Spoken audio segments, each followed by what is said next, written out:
Good afternoon.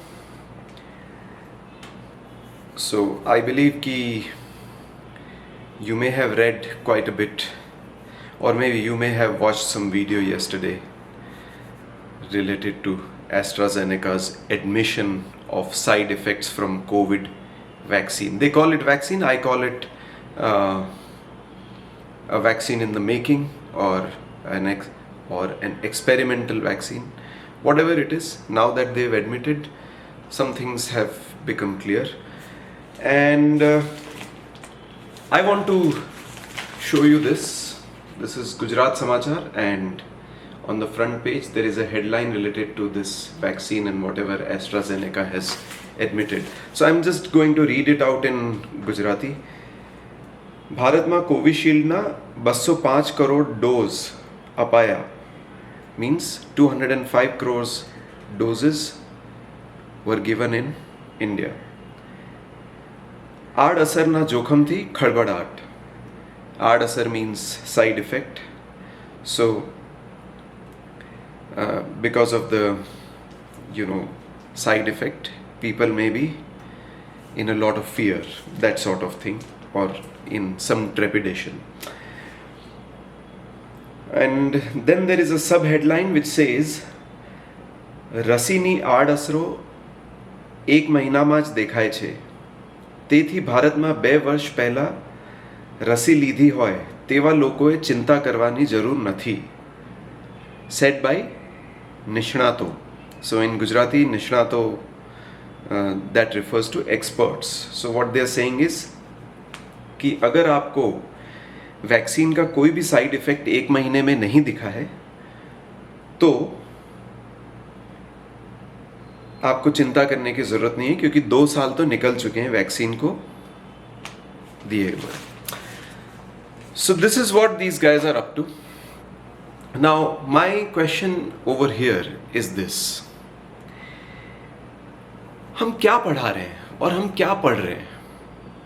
I mean, this is not to disregard the situation of COVID that we all faced.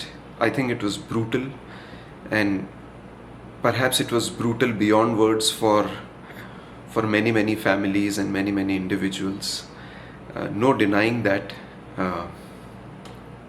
But then, you see, it is when we face these kind of situations, these tough situations, that's the time when your abilities, your understanding, your common sense, your ability to handle crisis, all of these come to the fore, or should come to the fore, isn't it? We read, we educate ourselves, we go to schools, we go to universities, colleges, we do this course and that course, and God knows what all do we do.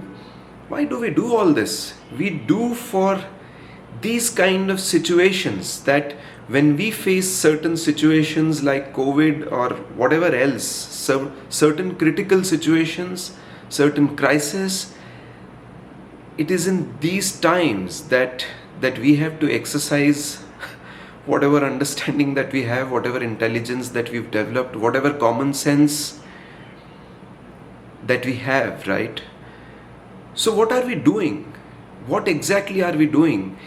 I remember in those times when vaccines were announced, and certain doctors and certain individuals like myself, when we raised certain questions, when we raised certain doubts, and when we sort of expressed our apprehensions related to this phenomenon called vaccine, right? How much outrage did guys like us, or I did not face a lot of outrage, honestly, but a lot of guys who raised such doubts faced a lot of flack, lot of outrage on social media and elsewhere. And even in families, I suppose family members thought that these guys are nuts. I mean, how could these guys be raising doubts and talking things like be careful, do not go in for vaccinating yourself, and so on and so forth. Do not do not listen to all the experts, so-called experts, who are just riding the bandwagon and promoting vaccine like nobody's business. I remember those days when political parties also joined in, putting pressure on the incumbent government to release vaccine, release this, release that. There was a lot of hue and cry about oxygen supply and things like that. I'm not saying these things don't happen. These things happen, right? And obviously you would ask questions to authorities and so-called experts, whomever we call experts, or whomever we trust as experts. We would ask them questions as to what to do, what not to do, what to arrange, what not to arrange, what to organize, and things like that.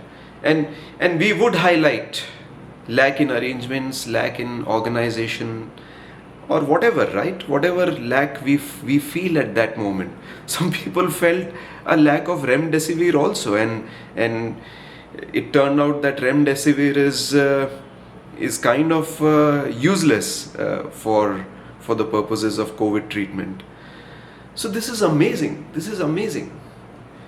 In case of vaccine, I think the obvious question people should have asked, or at least the educated ones should have questioned themselves and asked that how is it that, or maybe these questions never arise, or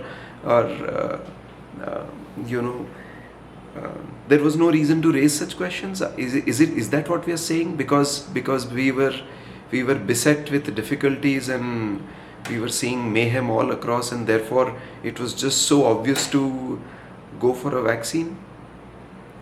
Is that what? When all the family members in my house, when all of us had COVID at the same time, my question was not vaccine. My question was actually, how is it that we can avoid any damage from COVID in case it happens the next time around, or in case it happens to someone for the second time? How is it that we can handle it without much damage, or without such fear and fear mongering? I think that should have been the obvious question. I think so. That should have been the obvious question. But to just so where did our scientific understanding or our scientific temper disappear when it came to COVID vaccine, or when it came to asking and seeking certain answers related to COVID vaccine, as to how did it come about, and how does it work exactly, and things like that. Anyway, things have happened. A lot of us have or most of us have taken the vaccine, and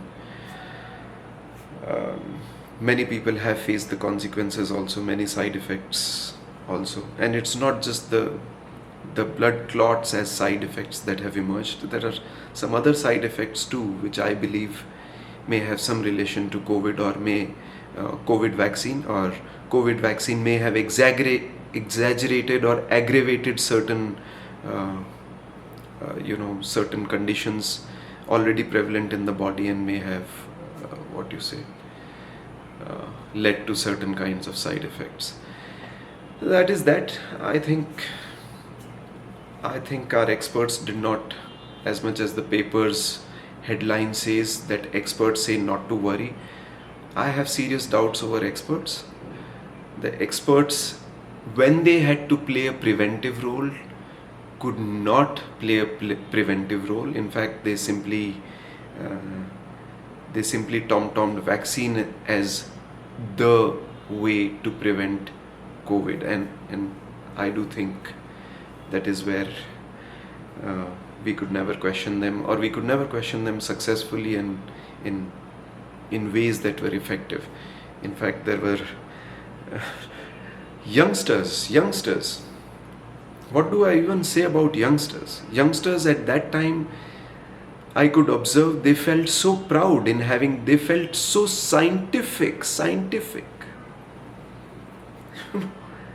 They felt like they were following science in having gotten themselves vaccinated with an experimental vaccine. It's amazing. And I also remember having read a lot of tweets by youngsters, mocking, fooling, or what you say, trolling the guys who questioned the efficacy of these vaccines, so-called vaccines. All of that happened. And in very, very bad language. The trolling happened. Anyway, trolling for any matter these days can have any sort of language, but I remember specifically in this case, the questions were scientific. The questions were pertaining to the science, pertaining to the technical efficacy of the so-called vaccine, and yet, right, instead of questioning, we just dived in headlong. More about youngsters. What are we reading actually? I don't find many Indian youngsters reading in the first place. In fact, this is slightly tangential but related any which way. Our education system is such, we load our youngsters, our children, with textbooks which are written and through which children are taught in the most boring ways. And therefore, I do believe that there is a subconscious or a certain kind of hatred or dislike, if hatred is a very strong word, but there is a certain strong dislike for textbooks and anything that has to do with books. So youngsters dislike books, because of textbooks and because of making them run through their education with the help of these boring textbooks and boring teaching methods driven by textbooks. Youngsters don't like textbooks, and that leads them to dislike many other kinds of reading also. What are they reading?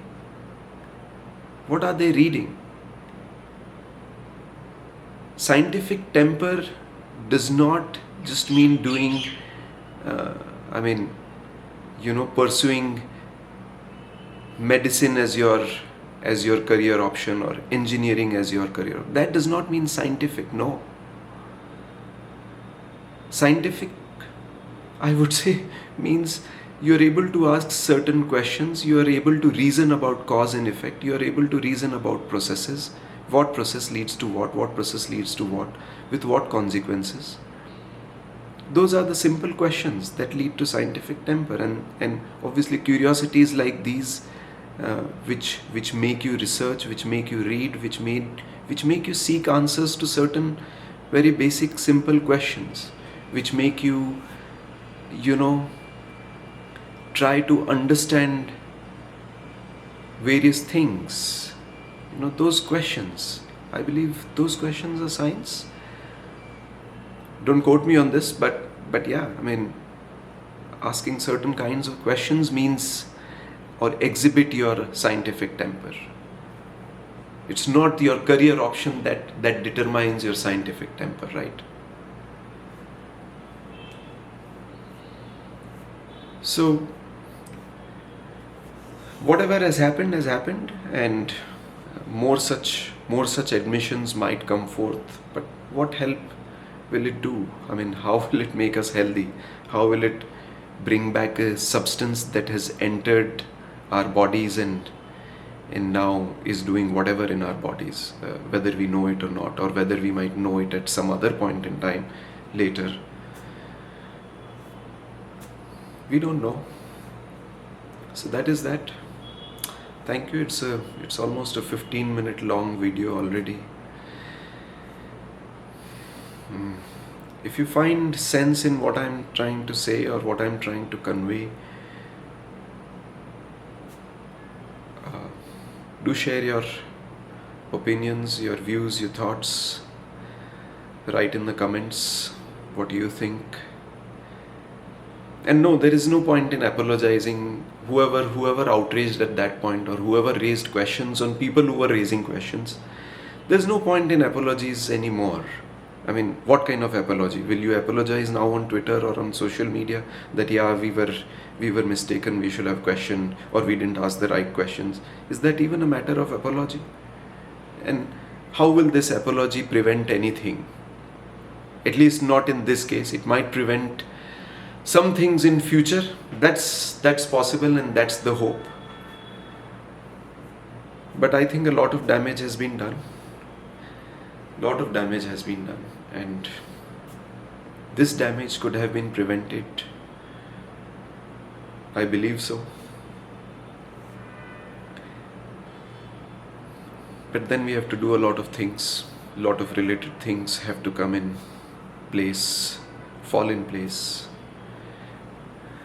Education, this, that, asking simple questions, relevant questions, staying calm under crisis, being able to ask questions even under extreme stress, extreme crisis, extreme situations, being able to ask certain kinds of questions and then making your decisions.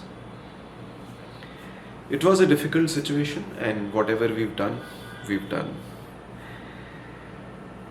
Hopefully now we'll read more, and we'll read various things to develop our scientific temper, not depend on our degrees, not depend on our education system to develop our scientific temper. Listen to more number of questions, raise questions ourselves, seek answers ourselves, and then see what kind of answers do we come to in our spare time, not necessarily in crisis, in our spare time. That's it. What else to say? I'm done for this session of talking into the camera.